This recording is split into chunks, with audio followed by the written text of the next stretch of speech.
Now, is it fair to say that the Watergate represented a detour from the kind of journalism you wanted to do, and at the New York Times, you get the opportunity? Right. Now, did you go to the Times because you'd get that opportunity, or?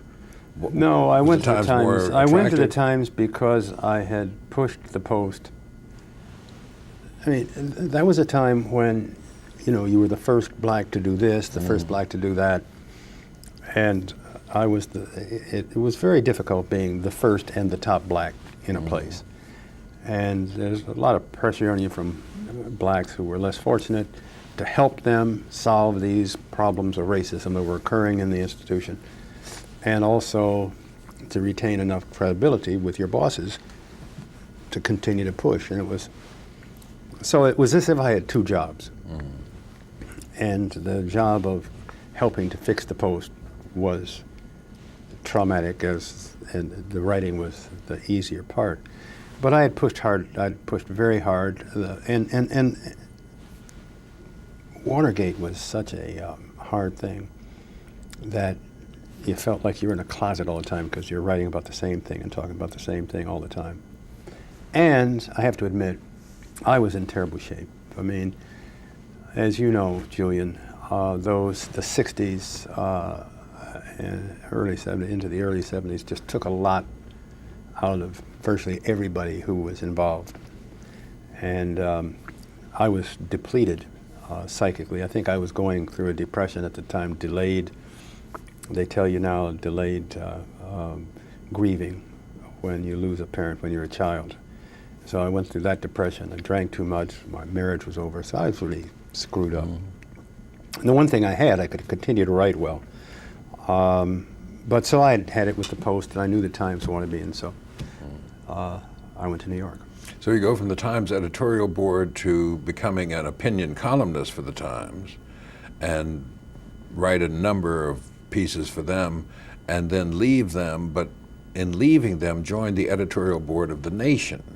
Right. Now, The Nation and the New York Times are very different publications, Right. with The Nation having a much more pointed point of view. Not to say the Times doesn't have one, but they're very, very different. Right. Now, how'd you go Well, from the one to the other? I was always more left than these mainstream papers, and so I had a lot of fights over a lot of editorials,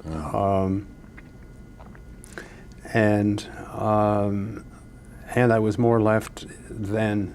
I mean, I was writing at the time of the emergence of the gay and lesbian movement in New York, and I supported that movement and was sympathetic to it, and wanted to write about it, and got columns spiked. And the only stuff I ever had spiked was on issues of gay and lesbian. Nothing liberation. on race. Only one thing on race. When Pat Moynihan first ran for the Senate, and he ran in a primary, and I did not like Pat Moynihan, do not like Pat Moynihan. I thought he used black people as stepping stone. And my editor on the editorial page didn't like him either, and so when I said I wanted to write an anti-Moynihan thing, he said, "Go ahead, my boy," and I did it. It would have appeared on Election Day. And the publisher pulled it. Was it an editorial urging people No, it to was vote a column. against? It was a column, and it just said Moynihan shouldn't be a senator, and these are the reasons why. That he was anti-black, essentially. And the publisher pulled it.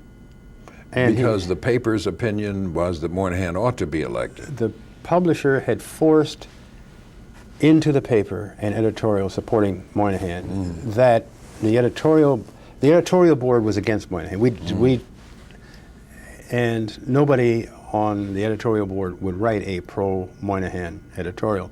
So the publisher produced one, and it's his paper, so if he wants to do it. But so in order, the editorial page editor said, well, we'll get a different opinion on the opinion page, the op-ed page, and that was mine.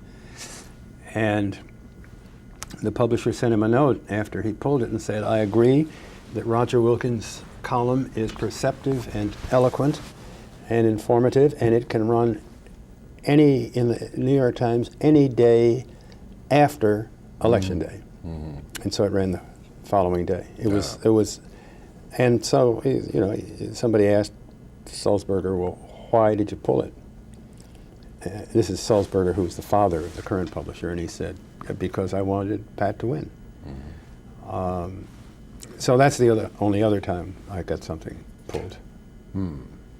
And so you are at the Nation, and then you go to the Washington Star, which eventually folds. Well, the Nation really isn't a paying job. It's just It's an ornamental job, and I every once in a while write something for it. Right. And the Star folds. You're the editorial board of the Star, and the Star folds. Then you're at the Institute for the Policy Studies, which is a left think tank, right. in effect.